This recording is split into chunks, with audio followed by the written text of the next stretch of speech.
اپنے سلطان کے متعلق فیصلے سننے آئے تھے۔ ان میں سے کئی لوگ سلطان کے حق میں تھے اور کئی لوگ سلطان کے خلاف تھے اور چاہتے تھے کہ دوسرے ملک کی شہزادی کو گھر بلا کر شرمندہ کرنے کی سزا کے طور پر سلطان کو سزا دی جائے، کیونکہ سزا امیر اور غریب کو برابر ملنی چاہیے۔ سلطان کے چچا بھی اپنی مسند پر آ کر بیٹھ گئے تھے۔ وہ حسب توقع بے حد برکیلے لباس میں تھے۔ ان کے چہرے پر گہری سوچ اور لبوں پر مسکراہٹ تھی، یوں جیسے آج ان کی قسمت کا بھی فیصلہ ہونے والا ہو۔ سلطان کو لایا گیا اور لوگوں نے چیخو پکار شروع کر دی۔ اسی دوران مجمع میں اعلان ہوا کہ مصر کا بادشاہ شہزادی نعمانیہ کے ساتھ میدان میں آ پہنچا ہے۔ تمام کے تمام افراد کی نظر بادشاہ کی شان و شوکت اور شہزادی نعمانیہ پر جم کے رہ گئی، جس کا حسن آج حوروں کو بھی مات دے رہا تھا۔ یوں لگتا تھا آج وہ کسی خاص تیاری سے آئی ہیں۔ شہزادی نے ایک گہری نظر سلطان پر ڈالی، جو خاموشی سے کھڑے اپنے فیصلے کا انتظار کر رہے تھے۔ سلطان کے چہرے پر آج معمول سے کئی گنا زیادہ سنجیدگی تھی۔ جو ہی قاضی اپنی شست پر آ کر بیٹھا، اس نے اعلان کیا کہ وہ فیصلہ کا وقت شروع کرنے والا ہے۔ مجمع پر موت کا سناٹا سا چھا گیا۔ قاضی نے فیصلہ سنانا شروع کیا اور ایک کے بعد ایک گواہوں کو بلاتا گیا۔ تمام گواہوں نے وہی بیان کیا جو انہوں نے دیکھا تھا، یعنی شہزادیوں کو سلطان کے کمرے سے نازیبہ حالت میں برآمد ہوتے ہوئے دیکھا تھا۔ مجمع خاموشی سے سب کچھ سن رہا تھا۔ تمام گواہ وہی کہہ رہے تھے جنہوں نے دیکھا تھا، اور وہ سب کچھ سلطان کے خلاف تھا۔ سلطان کے چچا خاموشی سے یہ سارا تماشا دیکھ رہے تھے۔ انہوں نے ایک لفظ بھی اپنے بھتیجے کے حق میں نہ بولا، بلکہ وہ گہری نظروں سے شہزادی رومانیہ کا جائزہ لے رہے تھے، جو سلطان کو دیکھتے ہوئے کچھ بے چین لگ رہی تھی۔ جب تمام گواہوں کی بات مکمل ہو گئی تو قاضی مجبور ہو گیا وہ اپنا فیصلہ سنا دے۔ فیصلہ سناتے وقت قاضی کا چہرہ سفید ہو رہا تھا، لیکن انصاف کا تقاضا یہی تھا کہ سامنے جو کوئی بھی شخص ہے، فیصلہ کھرا ہونا چاہیے۔ چنانچہ قاضی نے فیصلہ سنانا شروع کیا۔ اس نے کہا کہ جیسے کہ تمام مجمع نے سنا، محل میں اس روز کیا ہوا تھا۔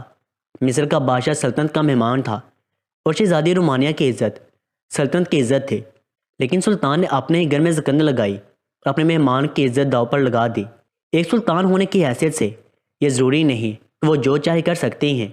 زنا کی سزا اسلام میں بے حد سخت ہے، اور تمام گواہوں کے اعلانات سے یہ ثابت ہوتا ہے کہ سلطان شہزادی رومانیہ اور اس کی چھوٹی بہن کے ساتھ زنا کے مرتکب ہوئے ہیں۔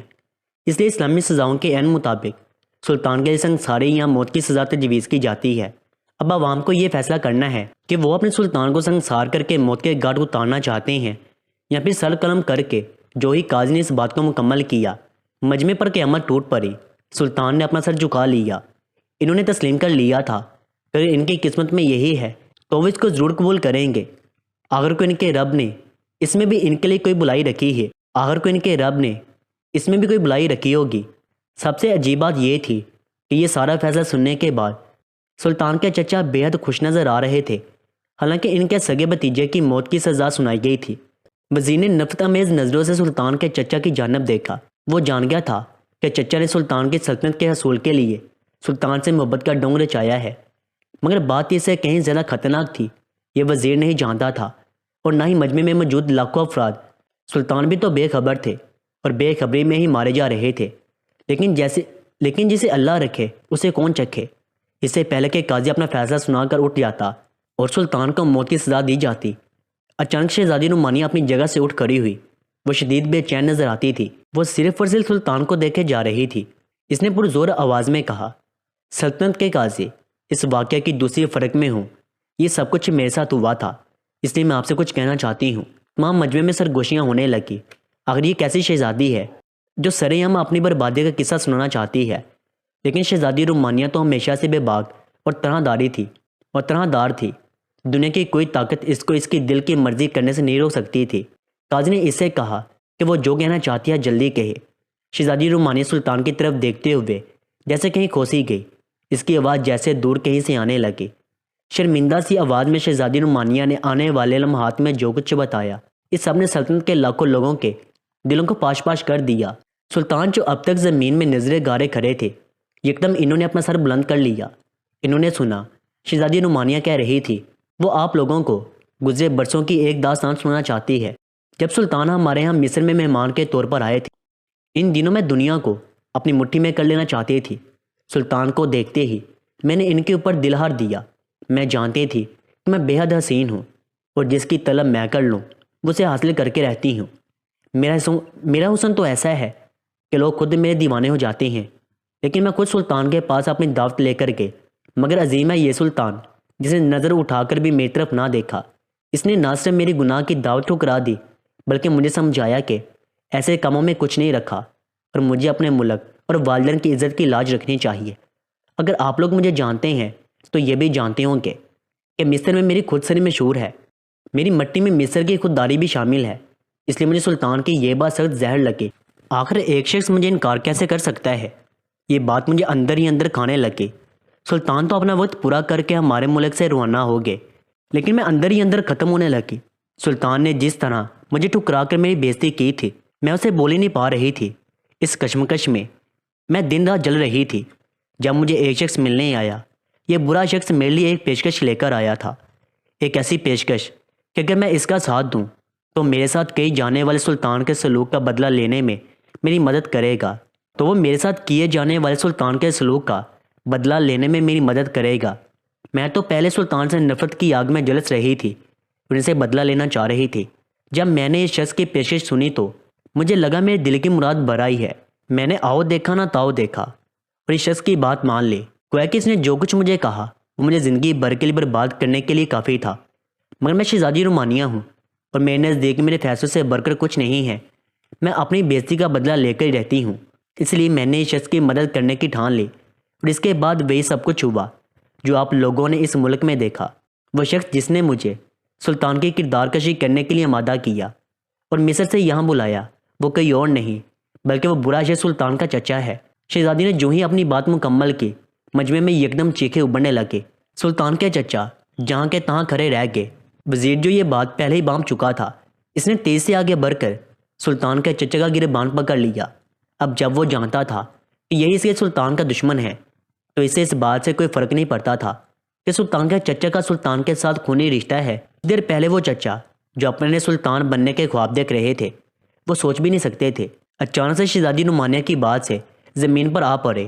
وہ سوچ بھی نہیں سکتے تھے کہ بیوقوف لڑکی اتنی جلدی ہار مان لے کہ ان کا خون کھول رہا تھا۔ اتنی محنت سے اس لڑکی کو مصر سے یہاں بلایا اور ایک پورے منظر نامے کو ترتیب دیا۔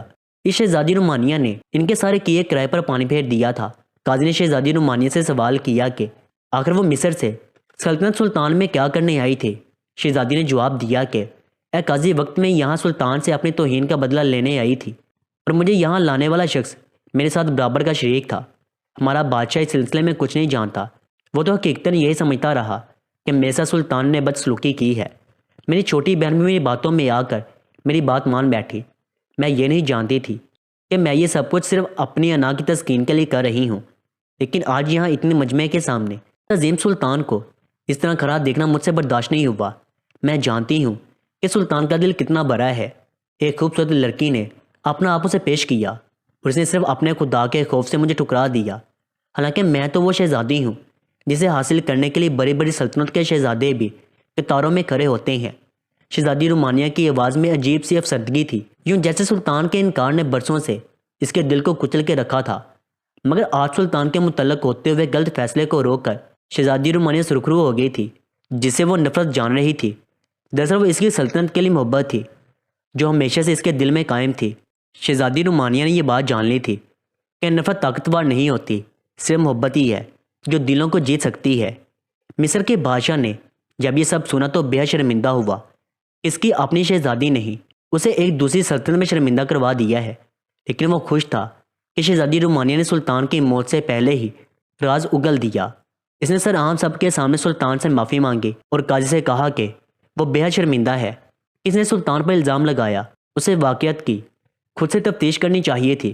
قاضی نے جب یہ سب سنا تو مسکرانے لگے۔ انہیں یاد آیا سلطان نے اپنے کمرے میں شہزادی رومانیہ کی یہی داستان تو سنائی تھی کہ جب وہ مصر ان کے ہاں بطور مہمان گئے تھے تو شہزادی نے انہیں اپنا پیش کیا تھا، جس کے انکار کی سزا کے طور پر شاید شہزادی نے ان سے یہ بدلہ لیا ہے۔ حالانکہ سلطان تو اس بات کو بھول بھی چکے تھے، اور جب ان کے چچا نے شہزادی رومانیہ اور مصر کے بادشاہ کو دعوت پر اپنے ساتھ لانے کی خواہش کا اظہار کیا تھا، انہوں نے خوشی خوشی یہ بات مان لی تھی۔ یہ ان کے لیے بڑی خوشی کا مقام تھا کہ مصر کا بادشاہ اپنی شہزادی کے ہمراہ ان کے ہاں بطور مہمان ٹھہرے۔ وہ یہ نہیں جانتے تھے اس کے چچا ان کے لیے وہ گڑھا کھود رہی ہیں جس میں آخر کار وہ خود ہی گر جائیں گے۔ قاضی نے اونچی آواز میں مجمع کو مخاطب کیا اور کہا، اے لوگو، اب جب سب کچھ تمہارے سامنے ہے اور تم نے دیکھ لیا ہے کہ تمہارا سلطان بے قصور ہے اور اصل قصوروار تمہارا موجودہ سلطان یعنی سلطان کا چچا اور شہزادی رومانیہ ہے، تو تم لوگوں کو چاہیے کہ سلطان کے خلاف اپنے دل سے بدگمانی کو دور کر لو۔ وہ ایک عظیم انسان ہے جن کی نیکی کی گواہی تمام دنیا دیتی ہے، اور آج سارے ثبوت اور گواہ ان کے خلاف ہونے کے باوجود اللہ تعالیٰ نے ایسا ماحول بنا دیا کہ ہر چیز ان کے حق میں گواہی دینے لگے اور سلطان سرخرو ہو گئے۔ قاضی نے اعلان کیا کہ سلطان کے چچا کو گرفتار کر لیا جائے اور سلطان کو دوبارہ ان کی مسند پر بیت احرام بٹھا دیا جائے۔ قاضی یہ فیصلہ دینے والا صرف ایک شخص تھا۔ سلطان چاہتا تو کچھ بھی کر سکتا تھا، لیکن وہ ایک انسان تھے اور جانتے تھے کہ جس طرح سلطنت کے ہر انسان کا فیصلہ ہوتا ہے، اسی طرح ان پر لگے ہوئے الزام کا فیصلہ بھی ضروری تھا۔ اپنی تمام سلطنت کے سامنے سلطان سر اٹھائے کھڑے مسکرا رہے تھے۔ انہیں اپنے خدا پر پیار آ رہا تھا جس نے ایک بار پھر انہیں سرخرو کیا تھا۔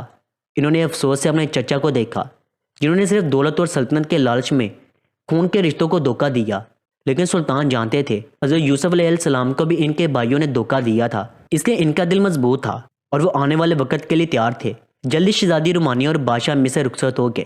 سلطان کے چچا کو قید میں ڈال دیا گیا اور پہلے کی طرح سلطان اپنی سلطنت میں اپنی رعایا کی فلاح کے لیے کام کرنے لگے۔